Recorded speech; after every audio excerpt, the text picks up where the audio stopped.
baik-baik aja ya teman-teman sekalian. Oke teman-teman, jadi di podcast kali ini kita kedatangan bintang tamu yang menurut saya itu Masya Allah sekali ya teman-teman. Di sini ada Kak Fatma Aulia dan juga Kak Siva Ariana Fisa. Halo Kak, say hi dulu dong. Hai semuanya. Gimana nih kabarnya? Udah sarapan belum tadi?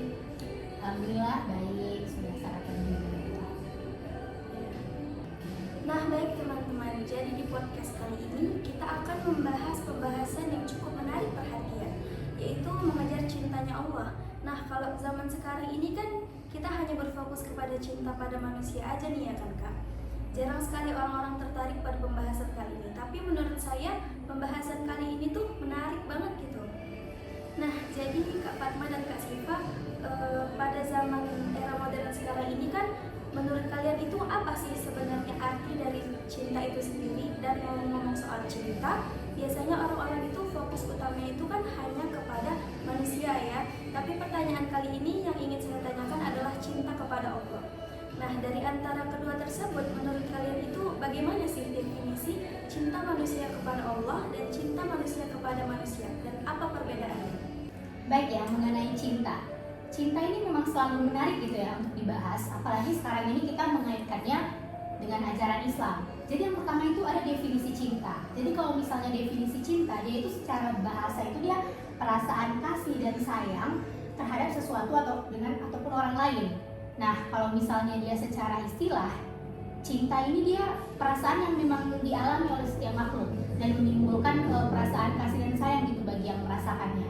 Nah, dalam pandangan Islam sendiri, cinta ini dia diartikan limpahan kasih sayang Allah kepada manusia, kepada makhluknya. Jadi bentuk perwujudan cinta Allah ini pun dengan menciptakan manusia. Maka kita yang mencintai Allah ini, maka sudah pasti kita mencintai ciptaannya. Dan orang yang mencintai ciptaannya, ya sudah pasti dia mencintai penciptanya. Oke, selanjutnya itu definisi cinta manusia kepada Allah ya.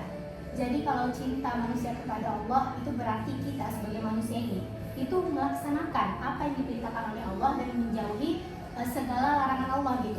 Jadi cinta kepada Allah ini pun dia juga merupakan suatu konsekuensi dari keimanan secara mendalam gitu. Karena kalau misalnya seseorang itu dia tidak bisa dan dikatakan mencapai tauhid yang sempurna kalau dia tidak bisa mencintai Tuhannya itu secara total. Nah, maka di sini mencintai Allah ini pun dia tuh dalam bentuk peribadatan dan tidak hanya sekadar ucapan. Karena seperti yang saya katakan tadi, kalau misalkan harus ada perbuatannya di sini, mana melaksanakan perintahnya. Jadi ada keterlibatan tindakan yang yakni bentuk ketaatan gitu kepada Allah. Nah, selanjutnya itu bagaimana cinta kepada manusia. Nah, kalau cinta kepada manusia seperti yang saya sudah katakan tadi juga, kalau misalkan cinta kepada manusia ini kan berarti itu bentuk cinta kita juga sama Allah, wujud cinta kita juga sama Allah, dimana ini mencakup dari aspek kasih sayang kita, persaudaraan, dan juga saling menghormati. Karena dalam Al-Quran sendiri di surah Al-Hujurat ayat 13, Allah tuh bilang Allah menciptakan manusia supaya kita ini tuh saling mengenal dan juga saling mencintai satu sama lain gitu. Nah, cinta di sini nggak cuma dalam cinta sama pasangan ya teman-teman sekalian, karena di sini juga cinta keluarga kita, teman kita, dan juga seluruh umat manusia gitu. Karena di dalam hadis Arba'in yang ke-13 itu juga Rasulullah SAW bilang gitu dalam riwayat Bukhari, tidak berimannya seorang muslim hingga ia mencintai saudaranya sebagaimana ia mencintai dirinya sendiri gitu. Nah, selanjutnya apa sih yang menjadi perbedaan nih antara cinta manusia kepada Allah dan cinta manusia kepada manusia? Nah, ini tuh dia terkait dengan hakikat dan juga tujuannya. Poin yang pertama itu mengenai sifat dan kualitas. Nah, kalau misalnya cinta kepada Allah, ya sifatnya itu memang abadi gitu.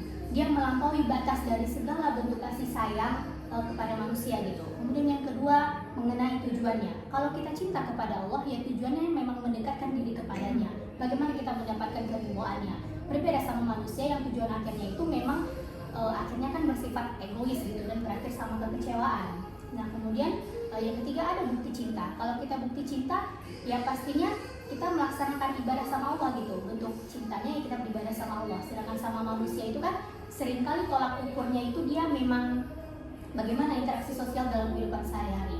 Jadi memang kalau cinta kepada Allah ini dia itu dapat dijadikan sebagai fondasi utama supaya hubungan sama manusia itu pun juga terdorong gitu. Jadi kehidupan cinta sama Allah dan cinta sama manusia itu memang terhubung menjadi lebih bermakna gitu kira-kira.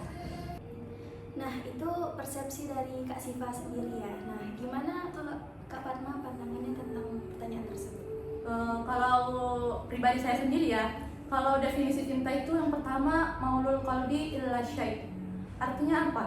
Itu merupakan suatu kecondongan hati terhadap sesuatu. Contohnya nih ya, misalnya ada teh sama itu ada kopi. Nah, saya lebih memilih teh. Nah, berarti saya itu lebih cinta teh dibandingkan kopi. Nah, itu adalah definisi cinta menurut saya, yaitu kecondongan hati. Kemudian dari dulu sampai sekarang, cinta ini memang nggak pernah ya bosan untuk dibahas. Apalagi untuk kita yang anak muda sekarang ya, selalu semangat kalau bicara tentang cinta. Nah, cinta ini memang memiliki banyak definisi, Mbak Miftah. Jadi, cinta itu ada yang mengatakan adalah suatu ikatan, cinta itu adalah pengorbanan, cinta itu adalah perjuangan, cinta itu mendamaikan, cinta itu kenyamanan, cinta itu menenteramkan, cinta itu sesuatu yang kita apabila tidak bertemu akan rindu. Nah, banyak sekali lah definisi cinta ini. Namun, kalau mengenai definisi cinta kepada Allah itu merupakan suatu makom yang paling tertinggi yang harus ada pada dalam diri manusia. Mahabbah ya kalau kita bahasa Arabnya. Nah, mahabbah ini nggak bisa sih sebenarnya didefinisikan, payah untuk mendefinisikannya. Karena cinta kepada Allah itu kayak nggak bisa diukur. Itu memang kayak mana seseorang itu bisa mengaitkan rasa hatinya, keimanannya terhadap perilakunya gitu. Jadi keimanan seseorang itu kita nggak bisa mengukurnya kan. Jadi keimanan itu hanya bisa dilihat dari apa yang tampak dari perbuatannya, ya kan, pengamalannya. Jadi kalau dibilang cinta kepada Allah itu makam paling tertinggi, dan buah dari cinta itu banyak. Seperti Allah itu meridhoi kita, ridho dengan kita, cinta kepada kita, dengan ikhlas kita beribadah, itu merupakan keikhlasan, keridhaan itu merupakan buah dari cinta. Tapi kalau cinta itu merupakan suatu puncak paling tertinggi, atau ibaratnya dia itu adalah gunung. Sedangkan kalau misalnya cinta kepada manusia itu adalah lembahnya.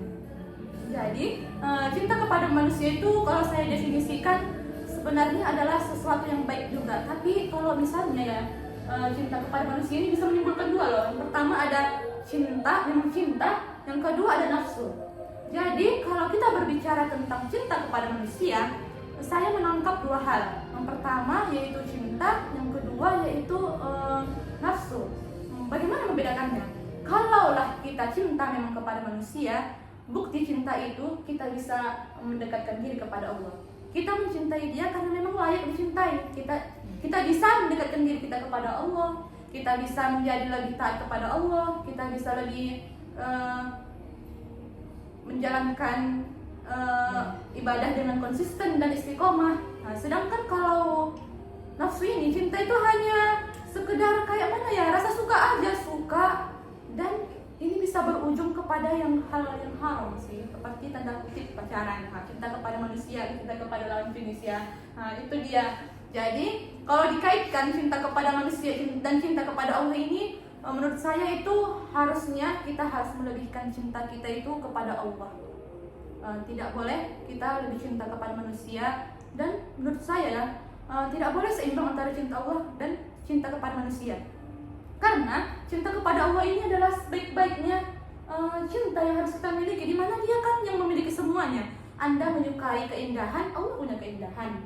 Anda menyukai kebijaksanaan, Allah maha bijaksana. Anda menyukai dan ingin memiliki sesuatu dan ingin mendapatkan sesuatu, Allah punya segala sesuatu. Jadi kenapa kita harus lebih cinta kepada manusia? Sedangkan manusia itu kan nantinya pun kayak mana? Dia itu hanya memberikan sebatas apa yang dia bisa, tidak sebesar apa yang dikasih Allah. Jadi cinta Allah itu menurut saya cinta yang paling agung, cinta yang harus kita raih, cinta yang harus kita lebihkan di atas segala-galanya cinta. Nah, jadi begitu ya teman-teman. Jadi ketika kita mengajar cintanya Allah, maka kita itu akan mendapatkan dunia, akhirat juga bahkan. Tetapi ketika kita mencintai manusia itu sendiri, kita belum tentu akan mendapatkan akhirat tersebut. Bahkan mungkin akan semakin jauh dari akhirat tersebut ya teman-teman. Nah Kak, ngomong-ngomong soal cinta kepada Allah nih, pertanyaan saya, ada nggak sih pengalaman pribadi kakak-kakak sekalian yang bisa kalian ceritakan atau kalian bagikan kepada teman-teman sekalian di sini mengenai perjalanan kalian dalam mengejar cintanya Allah dan apa yang kalian dapatkan pada saat itu? Oke, mengenai mengejar cintanya Allah ya. Sebenarnya dalam aktivitas kehidupan kita ini menurut saya pribadi itu banyak sekali ya yang membuat kita sadar kalau misalnya ya Allah itu cinta sama kita, membuat kita sadar kalau ya kita harus mengejar cintanya Allah. Tapi ada satu pengalaman yang menurut saya sangat berkesan sampai saat ini gitu, yaitu dimana pada saat saya dinyatakan tidak lolos jalur undangan waktu saya mau masuk UINSU di jurusan PAI sekarang ya. Nah, kenapa saya katakan seperti itu? Karena dari awal memang dapat dikatakan disclaimer sebelumnya ini tidak bermaksud apa-apa, tapi ini mau sharing aja. Dikatakan pada saat itu bahwa pihak sekolah sudah meyakinkan, bahkan sudah menjamin bahwa saya akan lolos pada saat itu. Nah, jadi saya santai akan pada saat itu hingga sampai pada tiba pengumuman, ternyata saya tidak lolos. Nah, di situ saya merasa sangat kehilangan arah. Saya merasa saya nggak punya tujuan hidup gitu. Saya rasa saya harus masuk ini, kalau saya udah mau ini, saya harus masuk ini gitu. Nah di sini saya katakan saya menemukan cintanya Allah. Karena apa? Karena di sini alhamdulillah saya merasa disadarkan. Karena selain saya mungkin belajar untuk saya bisa masuk, saya ikut bimbel segala macam, tetapi di sini saya merasa Allah juga membimbing saya untuk saya mau berusaha lebih. Karena menurut saya di sini untuk pertama kalinya saya melakukan yang namanya pada saat itu lagi ramai juga jalur langit namanya. Nah, jalur langit ya. Iya, jadi saat itu saya melakukan jalur langit dan menurut saya itu pertama kalinya saya melakukan ibadah selama berminggu-minggu sekonsisten itu. Jadi pada akhirnya alhamdulillah kan saya dikatakan lolos. Nah, saya langsung ngebatin di situ. Ada hikmah memang yang saya dapatkan. Saya ada yang berbeda. Ketika saya dinyatakan tidak lolos pada saat awal, itu saya nggak nyiapin ruang ikhlas, saya nggak nyiapin logo gitu, saya nggak nyiapin kalau saya harus menerima ketetapan rencana dari Allah. Tapi ketika saya pengumuman yang kedua nih, waktu saya ikut jalur tes, saya ngerasa ini pun kalau misalnya nggak lolos, saya udah nyiapin untuk bisa logo gitu, untuk sistem ruang ikhlas, jadi nggak apa-apa gitu. Nah, sampai akhirnya saya dikatakan lolos, saya pun ngebatin, lolos juga kok, ternyata Allah mau saya tuh mau berusaha lebih gitu. Berusaha lebihnya juga melibatkan Allah di dalamnya. Allah mau nengok saya tuh legowo gitu. Allah mau lihat gimana saya sabar, berusaha, dan paham sama rencananya. Dan ini juga berkaitan ada pengajaran iman yang menuju tentang mengejar cintanya Allah. Dimana iman itu kan adalah percaya sepenuhnya dengan Allah meskipun kamu tidak paham gitu akan rencananya. Nah, jadi di sini sangat berimpact besar bagi saya gitu, karena ada proses di mana saya di sini ngejar cintanya Allah gitu di sini. Kira-kira begitu. Luas sekali ya pengalaman dari Kak Siva ini. Kalau Kak Fatma sendiri gimana nih pengalamannya dalam mengejar cintanya Allah? Kalau saya sendiri perjalanan mengejar cinta Allah itu dari mana ya saya bilangnya? Dari saya SMA kelas 1. Itu sih saya mengenal, memang meraih betul-betul cinta Allah itu, mengenal cinta Allah itu secara lebih dalam gitu ya dari yang sebelumnya. Dimana mengapa saya lagi cenderung mengejar cinta Allah di kelas 1 SMA ini?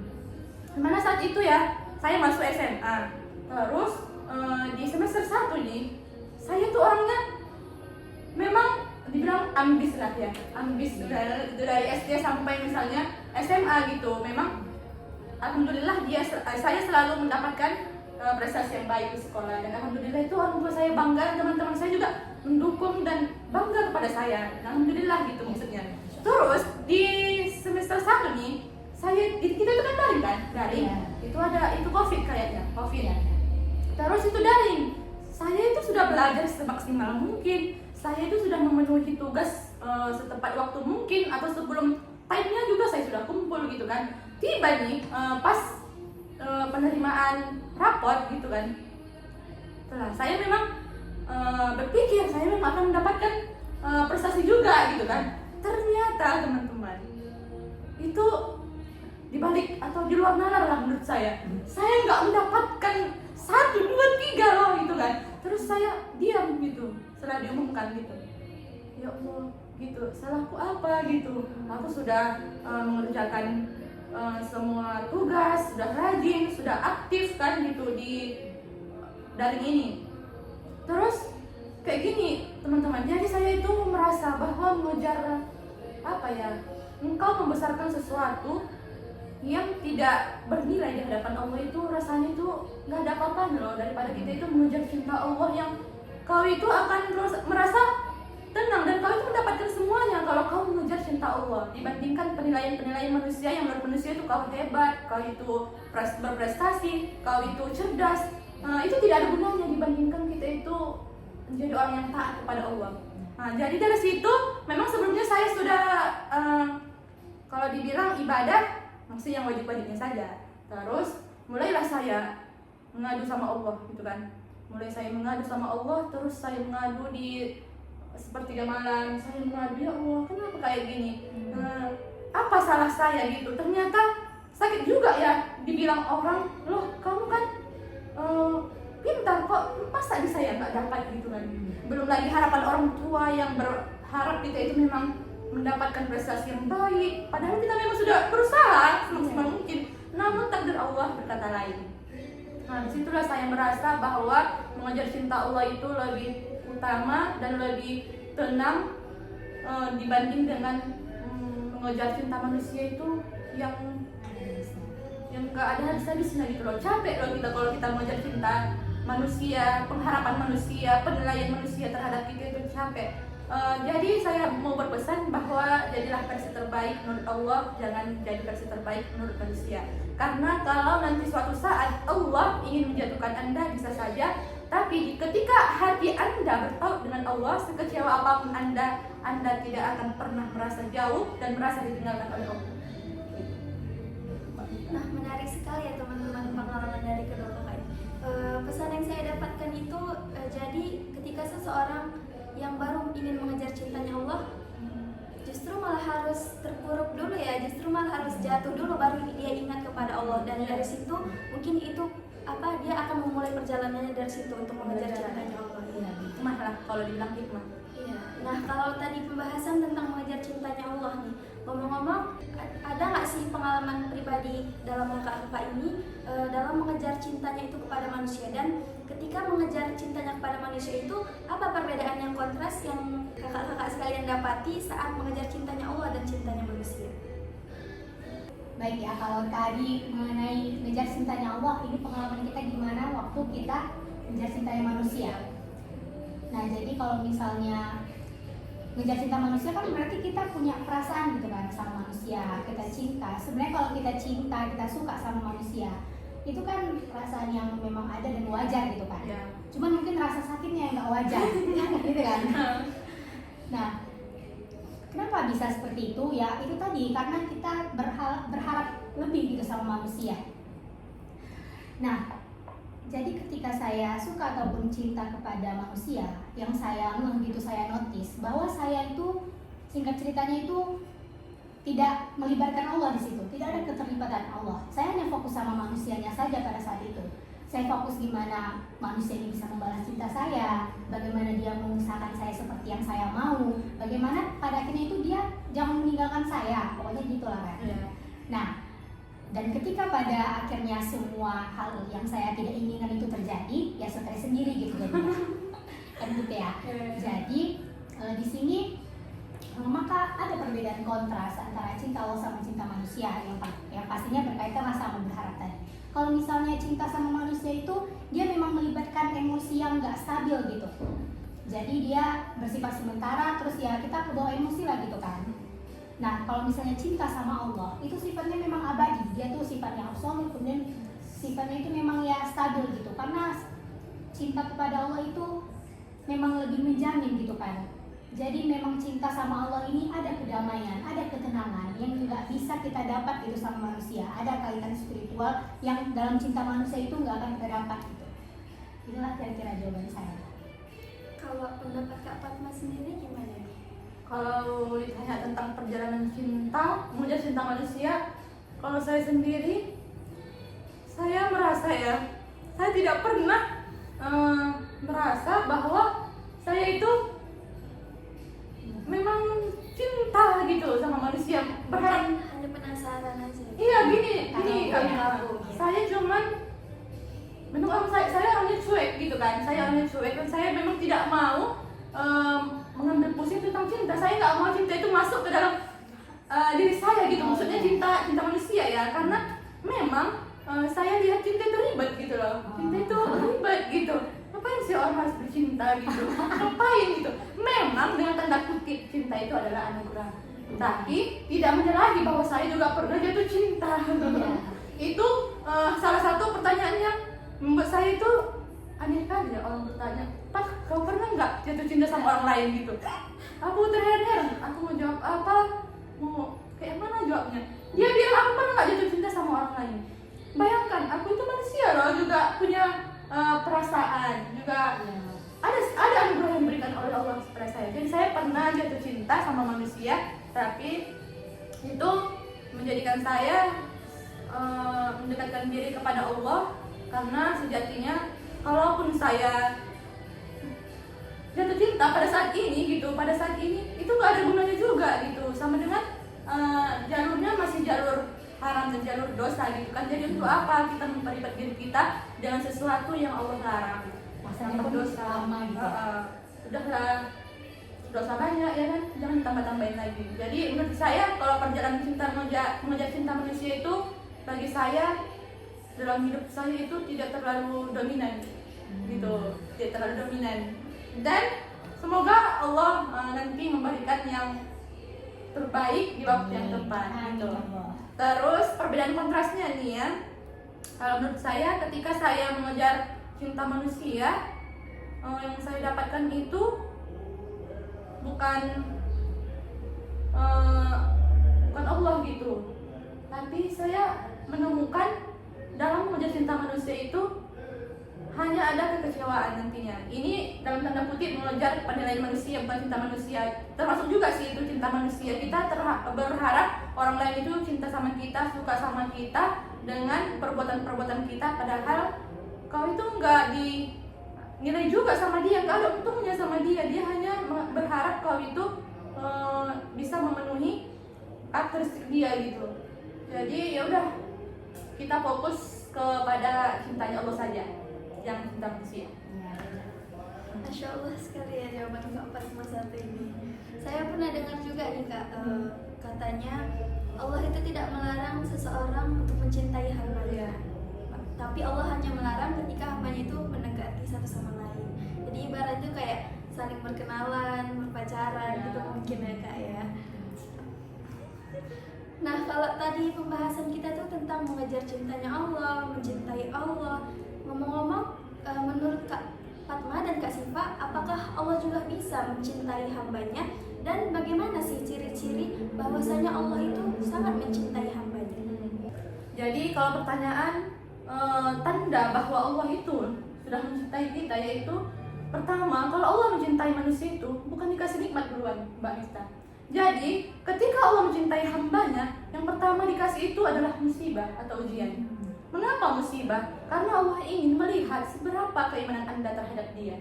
Kalau sejatinya orang cinta kepada kita, bahwa kita itu akan melihat bagaimana sih pengorbanan Dia ke aku gitu. Jadi Allah ini juga ingin melihat kayak mana sih Dia cinta sama aku, apa yang Dia perbuat. Apakah nanti dengan aku uji Dia akan sabar, atau bahkan nanti Dia akan semakin jauh kepadaku. Jadi ketika Allah mencintai hambanya, yang pertama dikasih itu adalah musibah. Dengan musibah ini adalah love language-nya Allah, bahasa cintanya Allah yang harus kita pahami. Terkadang kita hanya menganggap atau berprasangka buruk terhadap ujian ini, padahal Allah ingin memberikan nikmat yang tak ternilai harganya daripada yang memberikan dunia kepada kita. Jadi ketika Allah menguji kita, yang harus ada pada sikap kita yaitu berhusnuzon, berprasangka baiklah kepada Allah. Karena dalam Quran surah Al-Ankabut itu di ayat yang kedua, Allah mengatakan, dan mereka manusia berpikir bahwa aku akan membiarkan mereka mengatakan aku telah beriman dan aku tidak menguji mereka. Nah, Allah kalau menganggap seorang hamba itu beriman, Dia itu akan menguji. Jadi ketika kita diuji, berarti Allah ingin menganggap kita sebagai manusia yang beriman. Kedua, Allah ingin menghapuskan dosa-dosa kita. Ketika Allah mencintai kita, berarti Allah ingin menghapuskan dosa-dosa kita, Allah ingin membersihkan hati kita agar nanti kita pulang dalam keadaan bersih dan kita ditempatkan di tempat yang terbaik. Yang ketiga, Allah menjamin surga loh kepada orang yang sabar menghadapi ujian ini. Jadi ketika kita sabar menghadapi ujian, Allah akan menjamin balasan surga kepada hamba ini. Yang keempat, Allah akan mengangkat derajat orang-orang yang ditimpakan oleh Allah itu ujian. Jadi kalau misalnya kita sedang diuji, ingatlah bahwa kita akan mau diangkat derajatnya sama Allah. Kalau tidak di dunia, maka di akhirat. Nah, yang kelima, bahwa hadiah bagi orang yang sabar ini, hadiah bagi orang yang ditimpakan oleh Allah ujian ini, yaitu dia ini akan mendapatkan suatu kualitas hidup yang akan lebih baik dari yang sebelumnya dia rasakan. Nah, seperti yang kita ketahui ketika kita di bangku sekolah gitu kan, kita kan itu ada ujiannya. Ketika kita diberi ujian, itu menandakan bahwa kita layak enggak, mampu enggak kita untuk ke kelas selanjutnya yang lebih tinggi, yang lebih dalam dan lebih untuk ke tahap selanjutnya gitu. Jadi ketika Allah pun gitu dalam kehidupan kita, tapi lain kalau kita di sekolah itu diberikan dulu pelajaran baru ujian. Allah itu memberikan ujian dulu baru kita dapat pelajaran. Jadi pandai-pandailah untuk mendapatkan hikmah atau menghayati hikmah di balik setiap ujian ini. Karena sejatinya Allah itu tidak pernah membenci hambanya, sekecil apapun dia tidak pernah membenci hambanya. Bahkan seorang pendosa hebat pun Allah sangat mencintainya ketika dia mau kembali kepada Allah sedetik itu juga. Jadi teman-teman, ketika kamu diuji berarti tandanya kamu yang mampu, seperti dalam Quran surah Al-Baqarah ayat 286, la yukallifullahu nafsan illa wus'aha. Artinya apa? Allah tidak menguji kamu kecuali dengan memang kamu itu sanggup. Anda yang sanggup, Anda yang memang bisa berarti melalui ini, bahwa Anda yang memang akan diangkat derajatnya oleh Allah. Jadi yang kedua itu, ketika Allah mencintai hambanya, Allah itu akan menyuruh Jibril. Maksudnya dia itu akan disukai oleh penduduk bumi. Seperti dalam hadisnya, Allah itu berfirman, Jibril, aku mencintai si fulan, bilangnya kepada si Jibril.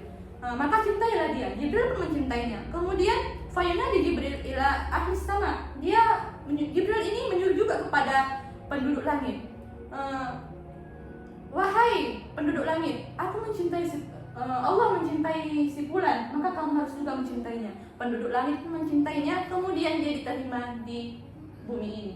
Maksudnya diterima di sini, orang itu menerima dia dengan baik, orang itu memperlakukan dia dengan yang baik. Jadi tanda ketika Allah mencintai hambanya itu, dia memang mudah diterima oleh penduduk bumi. Yang keempat yaitu bahwa ciri ketika Allah mencintai hambanya, yaitu Allah akan menolong hamba tersebut.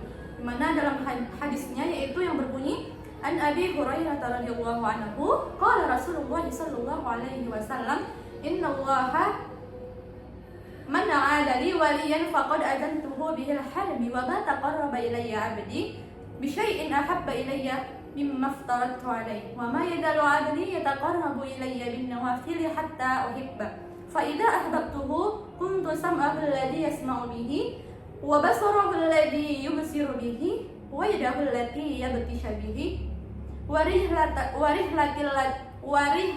lati yamshi biha wa in sa'alani la'u'idanna wa la in ista'adani la'u'idanna.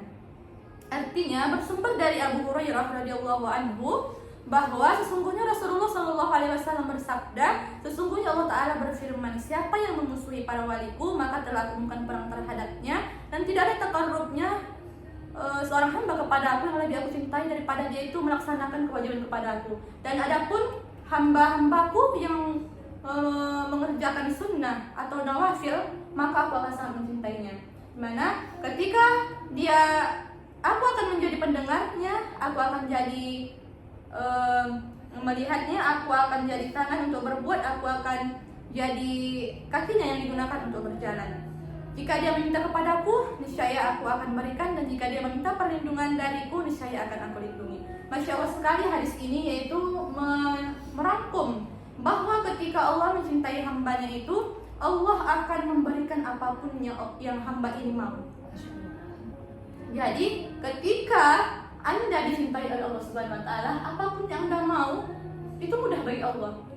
Jadi mari kita meningkatkan atau mengejar cintanya Allah ini dengan kewajiban kita kepada Allah. Jangan lupa sholat 5 waktu, berpuasa, dan tingkatkan juga dengan nawafil atau ibadah sunnah, agar Allah senantiasa meningkatkan cintanya juga kepada kita. Ketahuilah bahwa ketika kita mencintai Allah seutuhnya, maka Allah akan mencintai kita sedalam-dalamnya.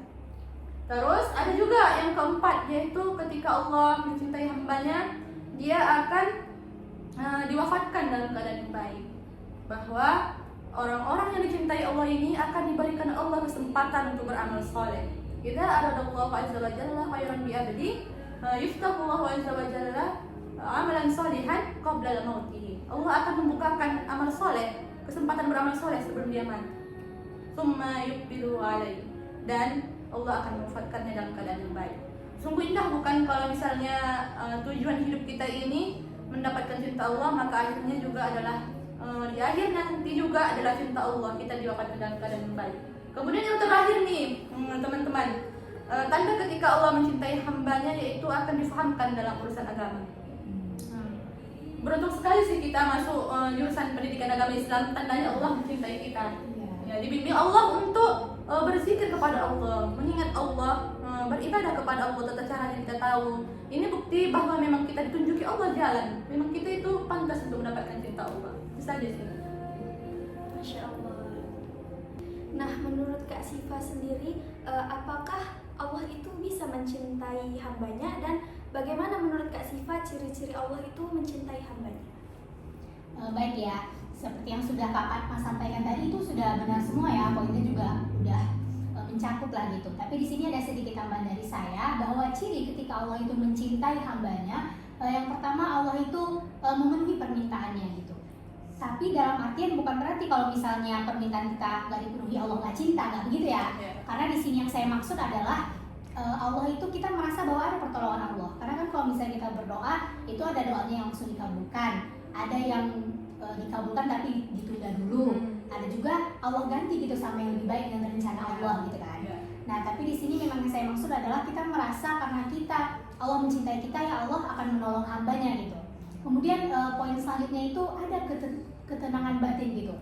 Ketika kita merasa adanya kedamaian dalam hidup, ketentraman, meskipun kita lagi dalam masalah hidup nih, tapi kita merasa ada Allah di situ, Allah bersama kita gitu kan. Nah, kemudian yang terakhir itu Allah memberikan kita kesempatan bertaubat gitu. Jadi karena Allah memang sayang sama kita, Allah sayang sama hambanya, maka Allah berikan kesempatan bertaubat untuk kita gitu. Meskipun kita melakukan kesalahan, Allah akan selalu membuka pintu taubatnya untuk kita. Masya Allah sekali ya jawaban dari kakak-kakak dua ini. Nah, pertanyaan selanjutnya, menurut kakak-kakak sekalian ini, dalam ketika kita mencintai Allah, apa sih tantangan yang udah pasti kita dapatkan? Terlebih lagi zaman sekarang ini tuh apa ya, kayak dibilang aneh ya. Seperti kalau misalnya kita terlalu berjilbab panjang, banyak yang mengomentari, atau bahkan ada yang memilih bercadar. Ada juga yang menggunjing, dibilang Allah terlalu fanatik atau apa. Menurut kakak-kakak gimana dari Kak Fatma? Menurut saya itu struggle ya, atau tantangan yang kita hadapi dalam perjalanan kita mengejar cinta Allah. Sebenarnya tantangan yang paling dominan itu memang adalah ketika kita mendengarkan apa yang orang lain ucapkan. Itu sih poinnya. Ketika kita mengambil pusing atau berpikir secara berlebihan tentang apa yang dikatakan orang lain kepada kita, maka sejatinya kita sedang menenggelamkan diri kita. Sejatinya itu ya teman-teman. Kalau misalnya kayak mana ya? Kalau misalnya kita itu di sebuah laut,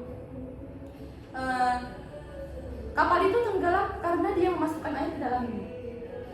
Kalau dia tidak memasukkan air, maka dia akan berjalan sesuai arusnya. Itu. Jadi ketika kita memasukkan pikiran-pikiran, ucapan-ucapan, pandangan-pandangan yang orang lain itu buruk terhadap kita, maka kita sedang menjatuhkan diri kita sendiri. Jadi struggle ini merupakan memang ya sangat sulit untuk dihilangkan, karena memang orang lain punya mulut.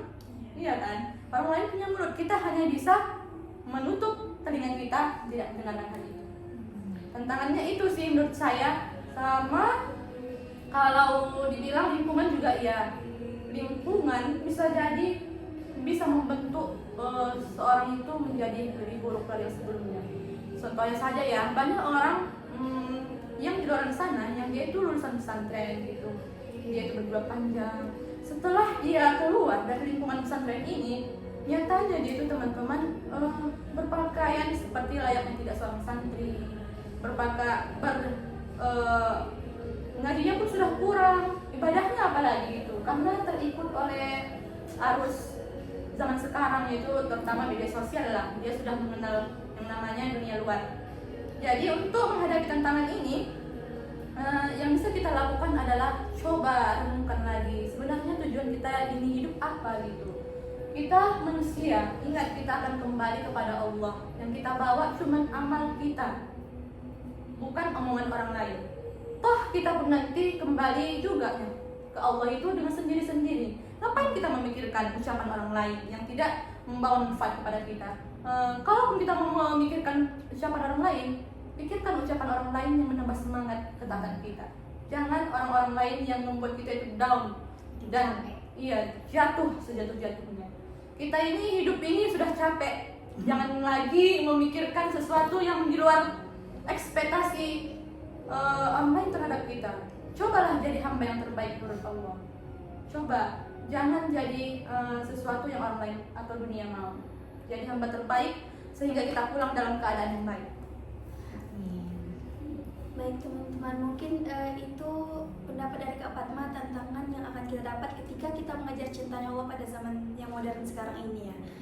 Lalu kemudian gimana nih pendapat Kak Siva tentang tantangan tersebut? Nah, untuk tantangan yang dihadapi dalam mengejar cinta Allah tadi ya, saya setuju sama Kak Fatma kalau misalnya ya memang berkaitan lah sama kita sekarang dari media sosial ya, teknologi, lingkungan, karena media sosial kita lihatnya begini, dan itu juga termasuk daripada kadang kita ini nggak bisa mengontrol hawa nafsu gitu ya, jadi pengen terikut gitu. Kalau misalnya lihat orang kayak gini, pengennya kayak gini, padahal itu kan hanya standar orang-orang di luar sana gitu, bukan standar yang baik dari Allah. Tapi kita coba ikut-ikutan gitu. Iya, kemudian dari lingkungannya juga nih, misalnya kita mau ya istilahnya memang mau taat sama Allah, tapi lingkungan sekitar kita tuh malah mungkin nggak dukung gitu kan, seperti yang tadi berkaitan sama yang Kak Fatma bilang juga gitu. Nah kemudian menurut saya inti dari semua ini sebenarnya adalah tantangannya itu mungkin istiqomah ataupun konsisten. Ini kan paling sulit ya, tapi ingatlah bahwa istiqomah itu memang tidak semudah seperti yang sering kita ucapkan gitu kan. Yes. Karena jalan menuju Allah itu memang berliku, karena tujuan akhirnya adalah surga yang kau rindu gitu ya. Masya Allah. Masya Allah. Jadi untuk kakak-kakak sekalian, apa pesan yang bisa kalian sampaikan lah kepada pendengar-pendengar yang saat ini imannya itu sedang naik turun ya dalam mengejar cintanya Allah, dan apa pesan kakak-kakak sekalian terhadap orang-orang di luar sana yang masih terlalu sibuk atau bahkan dia tergopoh-gopoh ya dalam mengejar cintanya manusia, tapi malah tidak dibarengi atau diseimbangi kepada cintanya Allah. Gimana kepada kakak-kakak? Singkat saja ya, pesan saya kepada kita nih yang suka turun naik imannya. Teman-teman, ada ungkapan yang mengatakan seperti ini: kukira naik turun tangga itu melelahkan, ternyata lebih melelahkan lagi naik turun iman. Ungkapan ini menurut saya sangat deep sekali sih, deep talk bagi saya. Mengapa teman-teman? Memang iya, taat, terus maksiat lagi, taubat lagi, dosa lagi, taat lagi, dosa lagi. Itu semua berulang-ulang. Itu semua wajar sih menurut saya, karena kita ini kan memang manusia. Jadi, tapi ingat teman-teman, kita ini manusia. Kalau kita tidak mengambil secepatnya tindakan untuk menghadapi naik turun iman ini, maka kita akan dibawa saja imannya, bawa saja, tidak naik-naik malah. Mungkin itu akan menjadikan kita menjadi hamba yang dimurkai oleh Allah Subhanahu Wa Taala. Sedangkan kita ini hamba loh, kita ini akan pulang, kita ini bisa dipanggil kapan saja. Mati itu bukan karena kita tua, bukan karena kita sakit. Mati itu datang tanpa aba-aba dan tanpa memberitahu. Ajal itu pasti akan datang menjemputmu tanpa kau tunggu. Jadi pengingat nih untuk kita ini manusia. Jadi kita bisa dipanggil Allah kapan saja. Jika kita tidak langsung memperbaiki keimanan kita ini, maka otomatis kita akan pulang dengan keadaan yang buruk. Sedangkan tujuan kita itu kan surga. Nah, jadi ketika iman itu turun, tolong kita ambil sikap kita langsung kembali. Ingat apa niat kita, apa tujuan kita hidup di dunia ini. Tujuan kita hidup di dunia ini adalah untuk mendapatkan ridho dan pulang dengan kepada Allah dengan amal yang sebaik-baiknya. Terus kalau ditanya tentang pesan kepada kita yang tergopoh-gopoh mengejar cinta manusia ya gitu, tanpa dibarengi dengan cinta Allah. Saya singkat saja gini, jangan habiskan waktumu untuk mengejar sesuatu yang tidak dibawa mati. Jangan habiskan waktumu mengejar cinta manusia, karena kau hanya akan mendapat satu kekecewaan dan kehampaan. Namun habiskan waktumu untuk mengejar cinta Allah, karena di situ adalah letak kebahagiaan. Saja. Nah, kalau Kak Siva sendiri nih, apa pesan yang mau disampaikan untuk teman-teman sekalian yang imannya itu sekarang masih naik turun ya dalam mengejar cintanya Allah dan masih terlalu mengejar atau sibuk atau bahkan tergopoh-gopoh dalam mengejar cintanya manusia tapi tidak dibarengi atau diseimbangi cintanya Allah. Nah, jadi kalau pesan saya mengenai iman yang naik turun ya, orang yang kasih iman yang naik turun itu ya ingat aja kalau misalnya iman kita ini itu kayak cuaca gitu kan, cerah, kadang mendung gitu kan. Jadi jadikanlah ketika iman kita itu goyah, kita tuh harus ingat bahwa setiap tantangan itu jadikanlah kesempatan gitu untuk kita supaya kita tuh lebih dekat dengan Allah gitu. Kita pergunakan waktu itu memang untuk ingat gitu sama Allah gitu kan.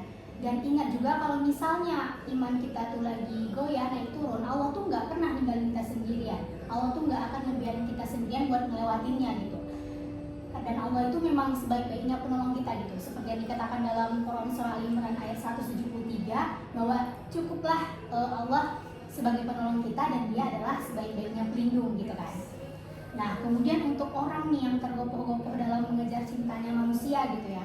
Saya pernah mendengar suatu ungkapan katanya itu don't expect anything to people gitu. Because at the end, ya it's human disappoint you katanya. Jadi dalam artian jangan berekspektasi lebih gitu sama manusia, karena pada akhirnya yang namanya manusia ya pastinya tempat kecewa gitu. Jadi janganlah kita menjadikan atau menjalin hubungan yang terlihat menjanjikan dan menyenangkan itu gitu. Karena ingatlah kalau neraka itu lebih menyeramkan, karena malaikat Mikail pun kehilangan senyuman ketika ditunjukkan itu sama Allah nerakanya gitu kan. Nah, jadi kemudian yang terakhir, jangan lupa kita harus sisakan selalu ruang ikhlas dan kelapangan dada kita untuk setiap rencana gitu yang Allah tetapkan. Ini juga bagian dari memperkuat iman kita gitu ya. Karena kadang kita ataupun sebagian orang yang lain tuh ngerasa kalau misalnya Allah itu nggak sayang sama kita, padahal rencana Allah itu jauh lebih indah. Jadi itulah hal yang harus kita ingat tuh. Masya Allah ya. Alhamdulillah ya teman-teman sekalian, pembahasan kali ini tuh buat hati saya terketuk gitu teman-teman. Ternyata banyaknya masalah atau ujian yang selama ini kita dapati itu ternyata karena Allah sayang sama kita. Justru kalau misalnya hidup kita tuh tenang-tenang aja, itu seharusnya patut kita khawatiri ya Kak ya. Karena mungkin Allah tuh bahkan udah gak peduli lagi sama kita, sama hambanya yang satu ini ya. Nauzubillah.